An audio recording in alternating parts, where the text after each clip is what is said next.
Guys, so ang kamatis masarap. Manginginain ako ng kamatis sa garden. Hindi, mag-harvest ako pero masarap kasi pag bagong pitas yung kamatis, guys. Kuskus na natin. Wala naman ho siyang dumi dahil meron siyang vinyl house. Ang tamis.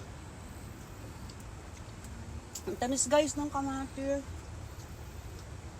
Para siyang hindi kamatis. In fairness.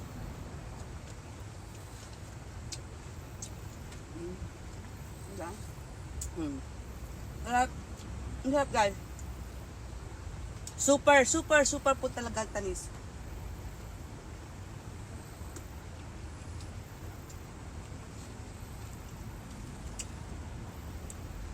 Lalo na siguro kung tuwer, mapulang na. Diba? Hindi pa siya masyadong mapula. Ganyan lang ho siyang kulay niya. Pero ang tamis ho talaga. Okay? Yung iba hindi pa eh. Maghanap ako ng medyo matamis pa. Maghanap ako ng ibang kulay. Naghanap ako ng pulang-pula kasi napitas na ho kahapon eh. Tamis niya.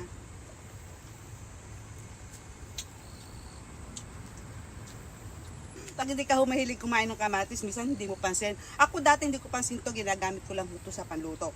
Pero nang natikman ko ho itong cherry tomato, ay ang sarap, guys. Dito ka na, fresh pick na talaga. Ito ibang klase naman siya. Ibang klase siya ang korte niya, oh. Diba? Bilog. Bilog siya. Titikman ko to kung ano naman lasa niya.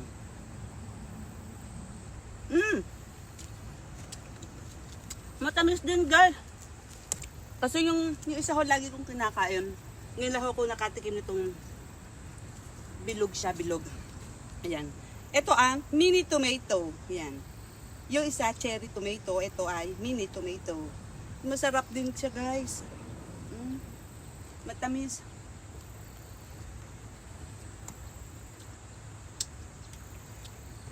Harap.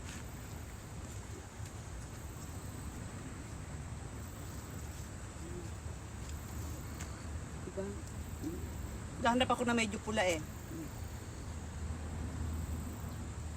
Ayan. Nabubustog na ako. Nabubustog ako sa kamatis. Malalaki, guys. Meron siyang malalaki din. Pero, mas bet kong kainin. Mas bet kong kainin from the key.